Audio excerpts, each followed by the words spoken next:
Hello students, myself Bafna ma'am. Last class we had dealt with the measures to correct disequilibrium of balance of payment. So we had discussed about monetary and non-monetary measures. Today we will be discussing about convertibility of rupee on current and capital account. So you must be knowing what is current account and capital account, and in current account you have I had in the last video I had shown about the chart, the structure of the balance of payment. That is, current account includes trades of goods, export, import, services, travel, transport, insurance, investment, government expenditure, movie rental, transfer payment. See, this includes under current account. And under capital accounts, it includes loan, private loan, loans from banks, public debts, foreign direct investment funds. This comes under capital account. So convertibility of rupee on current and capital account. So यहाँ पे convertibility रूपी के बारे में है कि भाई आप रुपये को कन्वर्ट कैसे कर सकते हैं. जो रेस्ट ऑफ द वर्ल्ड है, जो दूसरी कंट्रीज़ है, उसका जो पैसा है यानी डॉलर है, डॉलर को रुपी में कन्वर्ट करना और रुपी को डॉलर में कन्वर्ट करना. तो कौन से आइटम्स है जो करंट अकाउंट में आते हैं और कौन से आइटम्स है जो कैपिटल अकाउंट में आते हैं, तो उसके बारे में यहाँ पे डिस्कस हुआ है. और रुपीज़ को कैसे कन्वर्ट किया जाता है, कौन से रुपये को कन्वर्ट कर सकते हैं और किस आधार पे, कौन से बेसिस पे ये कन्वर्शन हो सकता है. तो we will discuss about all this things. See, India has been pursuing a market-oriented exchange rate policy since March 1993. Okay, the exchange rate is determined by the market system, that is by the supply and demand of foreign currency. तो अभी exchange rate जो market system में determine हुआ है वो कैसे होता है? Demand and supply. पहले ही बोला है economics में क्या होता है demand and supply. जहाँ पे demand है वहाँ पे supply होती है. तो market system में तो economic बेस इकोनॉमिक्स का डिमांड एंड सप्लाई के ऊपर ही आधारित होता है. और ये फॉरेन करेंसी की बात हो रही है यहाँ पे. So the main objective of exchange rate management is to ensure that the external value of rupee is real and reliable as per the balance of payment. जो बैलेंस ऑफ पेमेंट आता है, जो बैलेंस ऑफ पेमेंट में है, वो current account और capital account में ही आएगा. And the main object of exchange rate क्या है कि भाई आपकी जो रुपी एक्सटर्नल वैल्यू है वो रियल है और रिलायबल होनी चाहिए. So apart from this major objective, other objective of exchange rate management are to reduce additional exchange rate fluctuation. अभी एक्सचेंज रेट में एडिशनल कुछ अमाउंट होता है, उसमें फ्लक्चुएशन होता है. To reduce exchange rate, speculative practices, to maintain adequate reserves of foreign currency and to develop the foreign exchange market in a discipline manner. ये एक डिसिप्लिन है कन्वर्टिबिलिटी रुपी की एक डिसिप्लिन हो रही है यहाँ पे कि कन्वर्ट करना है डॉलर को रुपी और रुपी को डॉलर में कन्वर्ट करना. So that is one of the one discipline manner है. Okay, so before devaluation of Indian rupee in 1996, the US dollar was equal to 4.76 against the Indian rupee. Okay, so US dollar was equal to 4.76 against the Indian rupee between 1961 and 1965. The exchange rate between India and the United States was fixed at 4.76. That is $1 is equal to 4.76. So after the depreciation of the rupee in 1996, it became $1 is equal to 7.50. तो अभी रुपये की value जब घट गई थी तो $1 था 7.50 यानी 7.5 रुपये. So this fixed exchange rate system has been abandoned by most countries since 1973. India also abandoned the system and linked the rupee to currency of India's major trading partners. In this changing exchange rate system, $1 is equal to 18.7. Okay. अभी यहाँ पे क्या बोला है? The rupee depreciated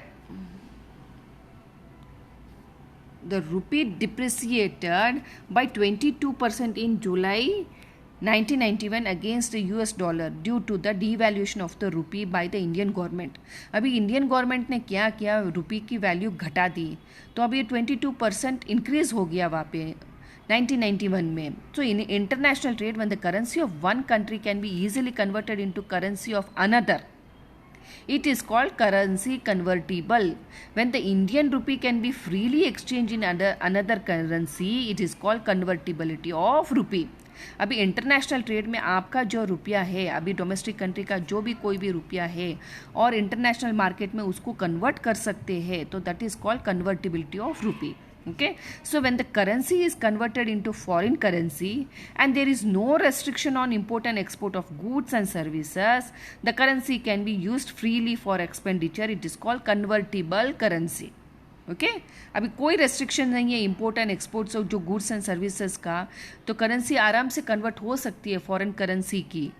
तो it is the currency can be used freely. अभी आप freely use कर सकते हैं फॉर एक्सपेंडिचर, खर्चा करने के लिए. So it is called convertible currency. अभी currency conversion take place in current account transactions. अभी जो ये करेंसी कन्वर्शन है ये कौन से ट्रांजैक्शन में जाएगा? करंट अकाउंट ट्रांजैक्शन में जाएगा as well as in capital account transaction में. ओके सो अभी convertibility of rupee on current account. तो अभी ये convertibility of rupee on current account में क्या आएगा? विजिबल और invisible.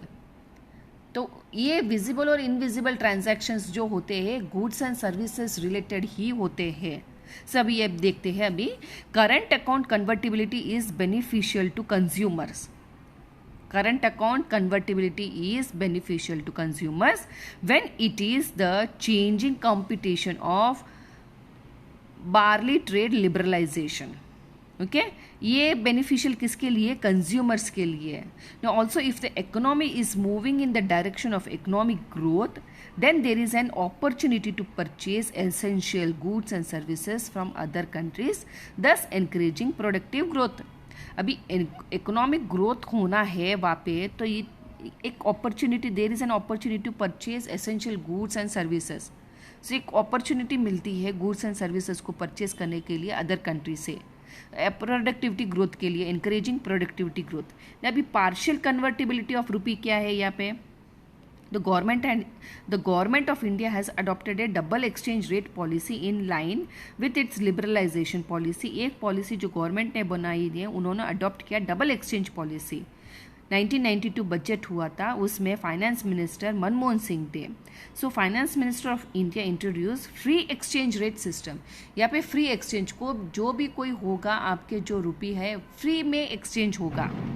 Okay so in this matter the partial conversion of the rupee started. So अभी ये डबल एक्सचेंज रेट ये क्या है देखते हैं. अभी ये double exchange rate are fixed under partial convertibility of rupee. According to this policy 40% of foreign exchange earning have to be sold at the government exchange rate. जो आपकी जो 100% में है 40% फॉरेन एक्सचेंज है अर्निंग से, उसको it has to be sold at the government exchange rate. Government exchange rate के पास सोल्ड करना पड़ेगा. And remaining 60% it should be converted at the market rate. अभी जो भी है, जो नियम है यहाँ पे, जो फॉरेन करेंसी को कन्वर्ट करना है तो मार्केट के, इंटरनेशनल मार्केट में जो करेंसी वैल्यू दी जाती है उसके हिसाब से ही होता है. Okay so foreign currency sold at government rate is used for import. See again here, foreign currency sold at government rates is used for import of essential commodities like petroleum, chemical fertilization. So government rate की जो foreign currency है वो कहाँ पे sold होती है? Import के लिए. So essential commodities like petroleum, chemical fertiliser, ये इम्पोर्ट होता है. पेट्रोलियम इम्पोर्ट होता है, chemical fertiliser, medicine etcetera. Foreign currency converted at market rate is used for import of other commodities. Okay so other commodities है, अब other commodities में use होता है. ये जो मार्केट रेट में कन्वर्ट होता है वो अदर कमोडिटीज़ में होता है, और जो गवर्नमेंट रेट में जो कन्वर्ट होता है इंपोर्ट के लिए वो कमोडिटीज़ है पेट्रोलियम, फर्टिलाइजर और मेडिसिन है. So the fact that the government exchange rate is lower than the market rate means that a kind of tax is levied on exporters for the government import. So the rate of this undisclosed tax is about 8 to 10%. तो अभी ये government exchange rate क्या है? ये lower than the market है. That means it is a kind of A tax levied on export for government imports. ये एक tax है एक्सपोर्ट्स के लिए, एक्सपोर्टर्स के लिए. ओके जो गवर्नमेंट वालों ने इम्पोज किया है इम्पोर्टर्स के लिए, एक्सपोर्टर्स के लिए. So the rate of this undisclosed taxes, तो जो ये टैक्स है 8 to 10% है. तो इसमें पार्शियल कन्वर्टिबिलिटी ऑफ रुपी इसमें था. बाद में क्या हुआ, 1993-1994 बजट में क्या हुआ, मनमोहन सिंह जी ने फुल कन्वर्ट कर दिया ट्रेडिंग अकाउंट को.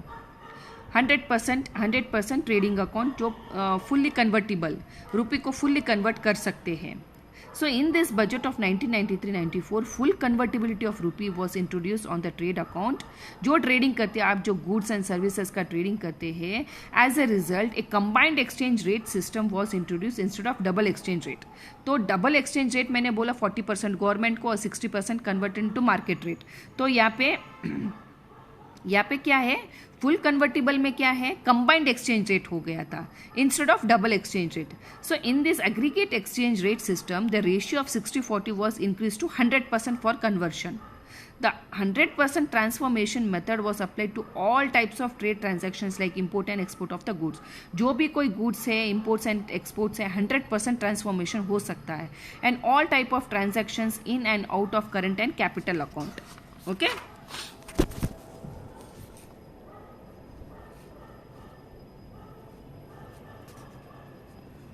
So under the unified market rate system, the Reserve Bank of India's government rate would also exist for invisible current and capital account, which are not allowed to be converted.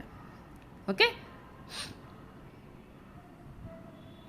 So apart from that, some exchange control instrument of the Reserve Bank of India would also be in use. अभी full convertible on current account, इसमें क्या है, freedom to buy और sell foreign currency for the following international transactions means complete convertibility of rupee in the current account. यानी इसमें क्या होता है, फ्रीडम टू बाई और सेल फॉरेन करेंसी. आप फॉरेन करेंसी आप लेके आते हैं, आपने कुछ कमाया है या कुछ खरीदा है तब फॉरेन करेंसी. तो international transactions means it completely convertibility of rupee into current account. ये करंट अकाउंट में जाएगा और ये आपका जो रुपी है फुल कन्वर्टिबल है, 100% कन्वर्टिबल हो सकता है. लेकिन इसमें क्या क्या आता है इंटरनेशनल ट्रेड में, short term banking service and concessions, paying interest on loans and net income on investment. आप जो कुछ भी इन्वेस्टमेंट कर रहे हैं फॉरेन कंट्री में तो वो भी आसानी से कन्वर्टिबल हो जाएगा. आप जो इनकम लेके आ रहे हैं फॉरेन में से, आप कुछ इन्वेस्टमेंट किया है आपने फॉरेन में, तो आपका जो नेट इनकम आ रहा है फॉरेन से इंडिया में, तो it is totally convertible, 100% convertible है. So depreciation payable on direct investment, आपने कुछ डायरेक्ट इन्वेस्टमेंट किया है तो it is 100% convertible. Amount payable on family living expenses, यानी आप अगर फॉरेन कंट्री में जा रहे हैं, कुछ एक्सपेंसेस वहाँ पे हो रहा है, आपके बच्चों को पढ़ाई के लिए भेजा है तो वहाँ पे कुछ एक्सपेंसेस हो रहा है, तो you can convert the rupee into dollar and dollar can be converted into rupee. So 100%. So in February 1994 the Reserve bank of India took several steps to create such a variable. So it announce concessions on variety of issues. अभी किस किस बात में concessions दिया है उन्होंने Reserve bank of India. It has adopted a liberal policy to a certain extent in term of exchange control. The liberal policy was adopted mainly for basic things. अभी travel है, कोटा से education है in reasons, payment in form of rewards, donation, services rendered by foreign institutions. अभी जो foreign institutions है तो ये जो आप डोनेशंस देंगे, सर्विसेज आप प्रोवाइड करेंगे, ट्रैवल कोटास एजुकेशन से, तो it is totally convertible, 100% convertible from rupee to dollar and dollar to rupee. So any rest of the world it can be converted, आपका पैसा कन्वर्ट हो सकता है. So India adopted a policy of complete conversion of rupee to current account on 19th August 1994 में. And at the same time the Reserve Bank of India has adopted a liberal approach towards the disbursement of invisible item within the limits of the International Monetary Fund and has tried to manage the balance of payment with itself. Okay. So over the next year it announced a series of other concessions on the current account. अभी थोड़े साल के बाद उन्होंने फिर announce किया कि concessions देंगे ऑन करंट अकाउंट ट्रांजैक्शंस में. This include concessions on exchange control में जो है उसमें कंसेशंस या इन्हें डिस्काउंट्स दिया on authorised foreign exchange dealers है, डिस्काउंट्स ऑन ट्रैवल कोटा से, education at abroad, medical expenses, remittance, donations. तो उसमें 100% उन्होंने कन्वर्टिबल रुपी को कन्वर्ट किया है वहाँ पे. So the rupee has stabilized considerably over next 2 years after the country adopted a market rate system in March 1993. अभी ये फुल कन्वर्टिबल और पार्शियल कन्वर्टिबल में डिफरेंस क्या था कि बहुत साल पहले इंडिया में ना फुल कन्वर्टिबल नहीं हो सकता था, तो रिजर्व बैंक ऑफ इंडिया में उतने सारे रूल्स एंड रेगुलेशंस थे, तो it was a major difficult task for convertible from dollar to rupee and rupee to dollar. तो अभी इतना मेजर प्रॉब्लम नहीं आता है. तो पहले रिजर्व बैंक ऑफ इंडिया में पूरा कंट्रोल था, तो अभी ये कंट्रोल गवर्नमेंट का कुछ इंटरफेरेंस नहीं है, उसमें आराम से 100% कन्वर्ट हो सकता है आपका. और आप कहीं पे भी जाते हैं तो आपका पूरा का पूरा कन्वर्ट हो सकता है आपका रुपी, कहीं पे भी किसी देश में जाए, but it should B IMF. So IMF के द्वारा जो मेंबर कंट्री है, तो उसमें से आपका जो कंट्री है उसमें अगर आपका मेंबर है उस IMF में, तो आपका जो रुपी है वो कन्वर्टेबल हो सकता है. Okay. The rupee has stabilized considerably over the next 2 years after the country adopted a market rate system in March 1993. The rupee and the dollar had remained steady at around 31.6 between August 1995 and February 1996. The exchange rate rose. अभी exchange rate बाद में बढ़ गया 31.6 to 36.6. So that is rupee depreciation. तो अभी रुपये की value घट गई थी, तो 36 रुपीज़ हो गया था. बाद में the exchange rate of dollar against the Indian rupee in April 1996 was 34.2 पर डॉलर. तो ओके, तो वहाँ पे 36 से कम होके 34 हो गया, तो वहाँ पे रुपये की वैल्यू थोड़ी बढ़ गई थी. So this means that rupee has stabilised due to effective intervention of Reserve Bank. तो यहाँ पे ये बोला है तो रुपी की स्टेबलाइज्ड हो गया था, तो इंटरवेंशन जो रिजर्व बैंक से हुआ था तो उनमें उन्होंने रुपी को स्टेबलाइज्ड किया. So this stability last for next 18 months. Okay. So अभी however rupee's stability was adversely affected by the currency crisis in East Asian countries from 1999 to 2000. The exchange market was very stable. अभी exchange market बहुत stable था. However in 2000 to 2001 the rupee depreciated by 15 points against the dollar and the exchange rate was reduced to $1 is equal to 45.68. तो बाद में reduce होकर $1 कितना हुआ 45.68. And end of the January 2002 the exchange rate fell to 48.58 per dollar. तो $1 कितने का है 48.58 रुपीज़ इंडियन करेंसी के हिसाब से. तो अभी convertibility of rupee on capital account. अभी convertibility of rupee on capital account.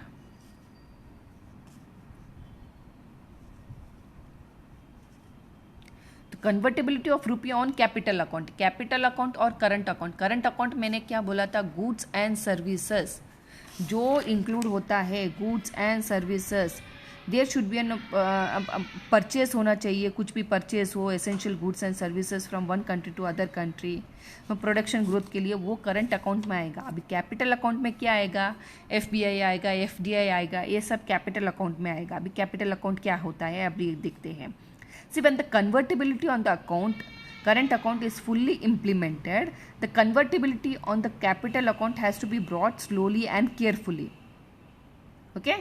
Abhi convertibility on capital account has to be brought slowly and carefully.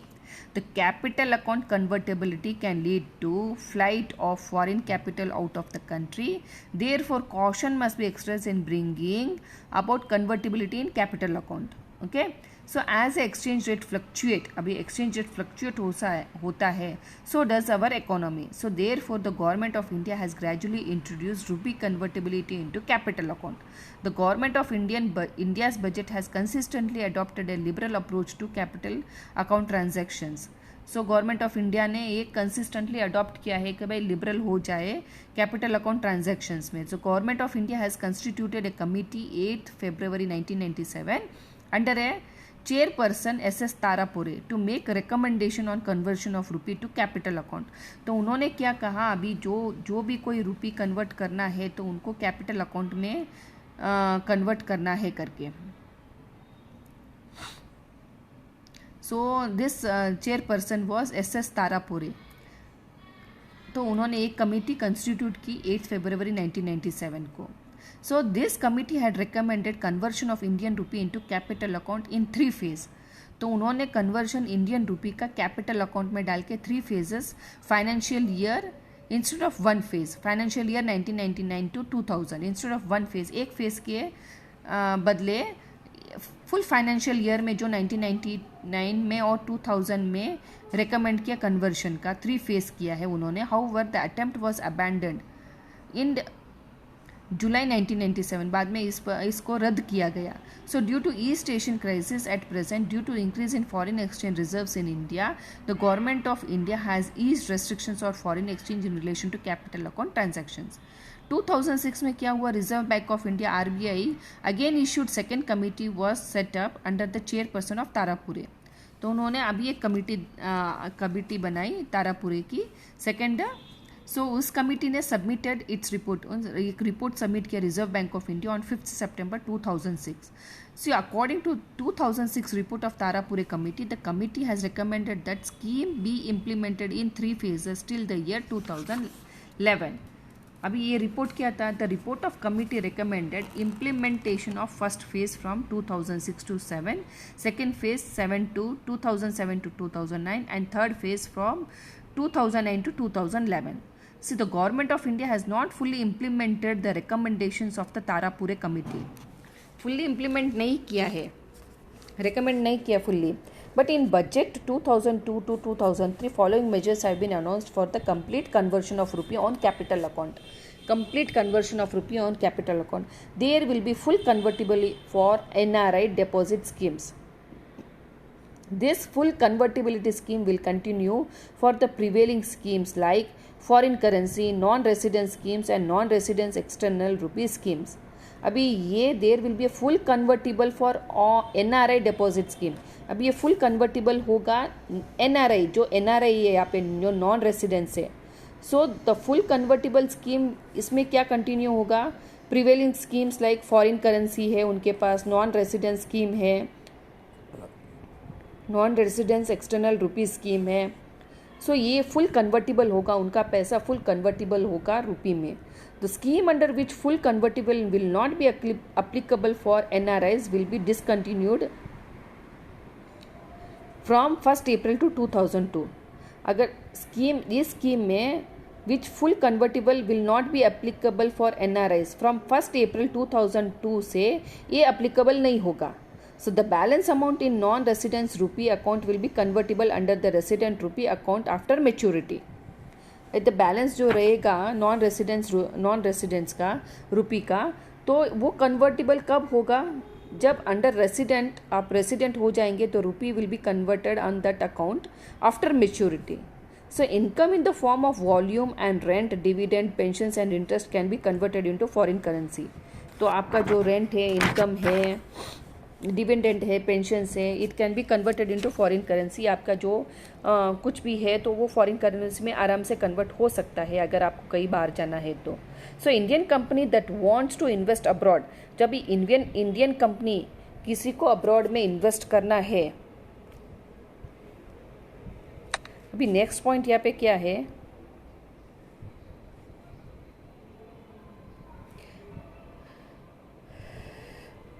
अभी ये यहाँ पे देखिए, Indian companies that want to invest abroad can invest $100 million. Earlier the limit was $50 million. अभी जो कोई invest कर रहा है बाहर तो ही कैन इन्वेस्ट 100 million, पहले 100 million था, अभी 50 millions पे है. So Indian companies can invest to joint ventures through overseas market purchases. All they need is prior permissions. Such investment can be made up to a maximum of 50%. See, companies can invest in education institution from their foreign exchange earning by showing their records or documents. It is also possible to invest in some other welfare schemes.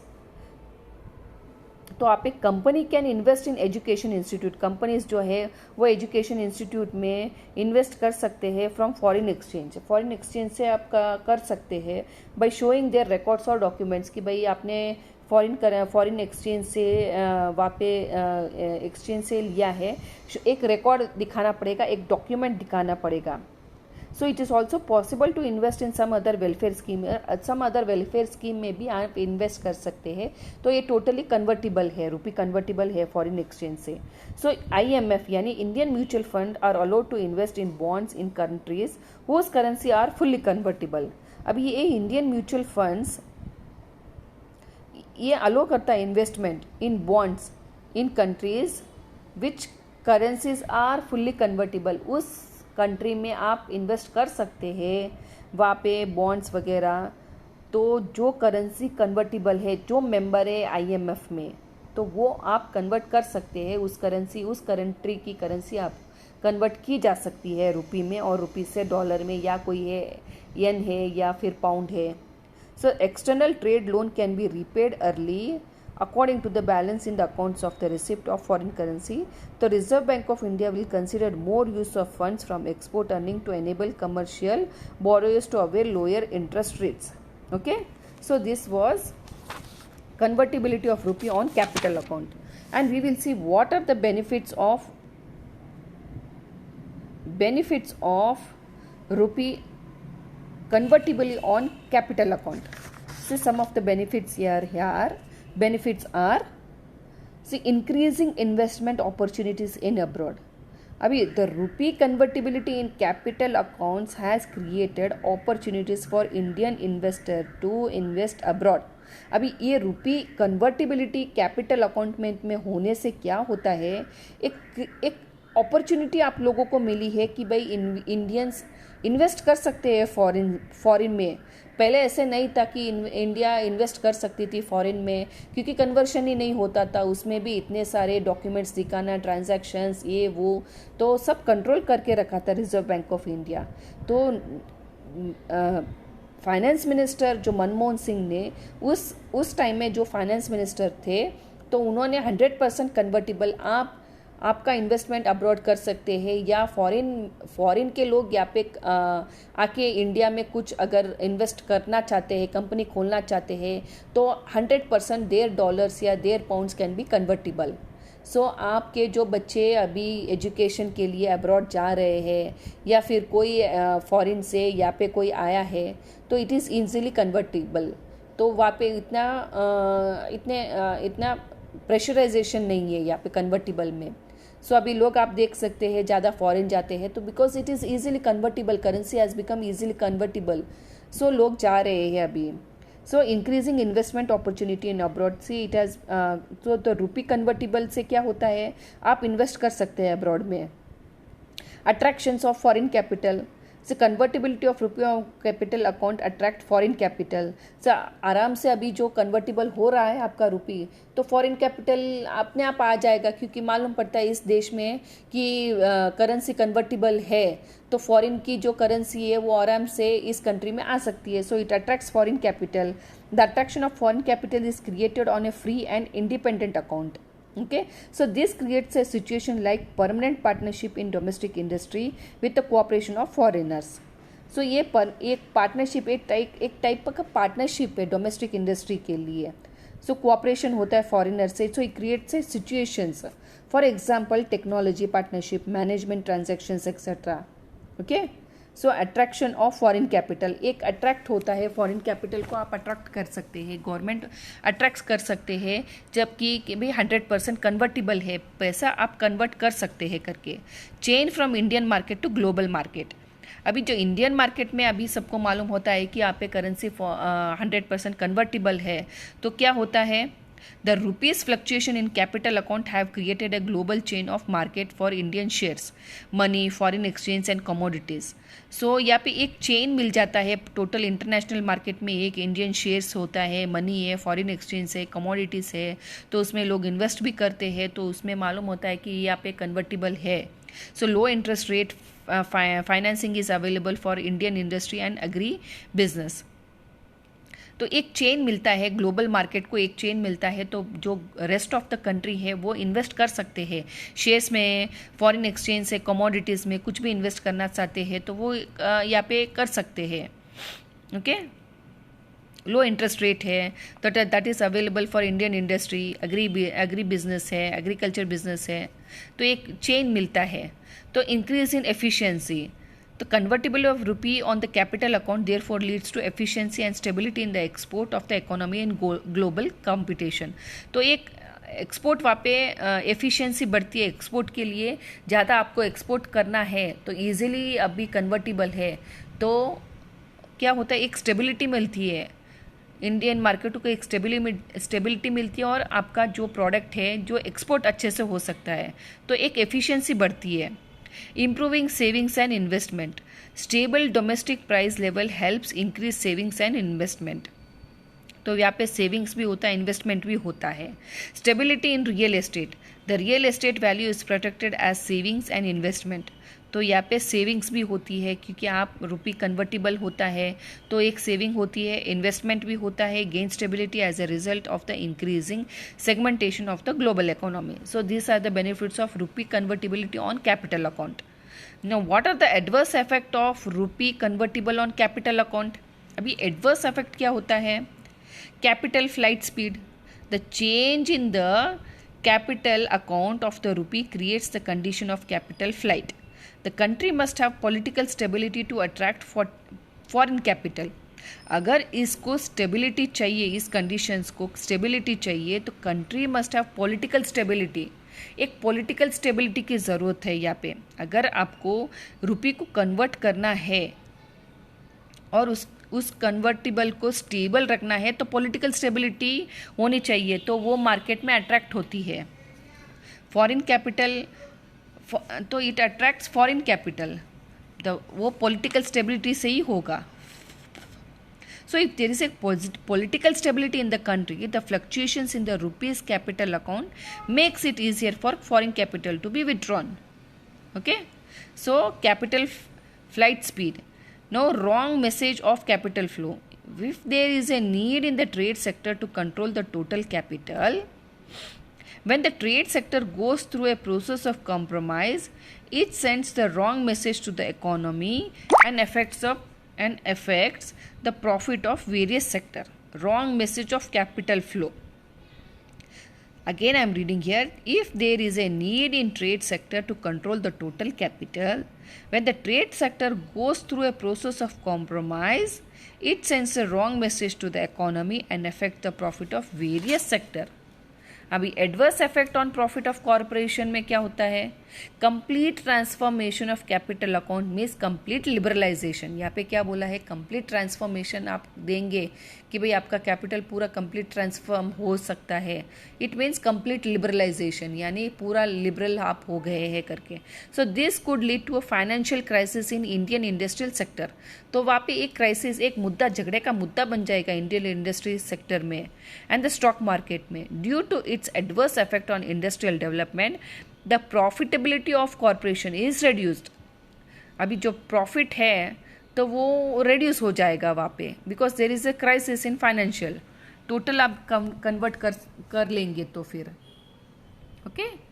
So here are the some points I just discuss here. Concept of balance of trade. The balance of trade is the balance sheet of transaction made from import and export of merchandise. अभी balance of trade क्या है? ये balance of trade एक balance sheet है। उसमें क्या दिखाता है? Transactions made. उसमें बैलेंस ऑफ शीट्स में क्या है? ट्रांजैक्शंस दिखाता है इम्पोर्ट एंड एक्सपोर्ट का।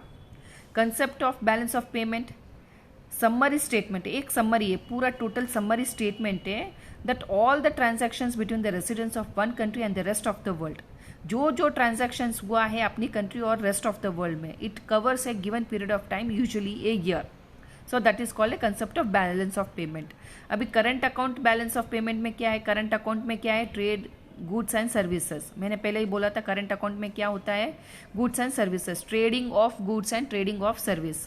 कैपिटल अकाउंट में लोन्स है, फंड्स है, ट्रांसफर्स है। Now what are the causes of imbalance in balance of payment? Imbalance क्या है? साइक्लिकल चेंजेस है, इन्फ्लेशन है, महंगाई बढ़ना, foreign debts raising and lending, demonstration effects, economic development, changes in national income, population growth. So this creates imbalances in balance of payment, increase in production of goods in developed countries, difference in reciprocal demand, changes in structures of factors of productions, capital loss, natural causes. Okay, so ये imbalances में आता है। balance of payment कैसे बढ़ता है? imbalance कैसे होता है? See some of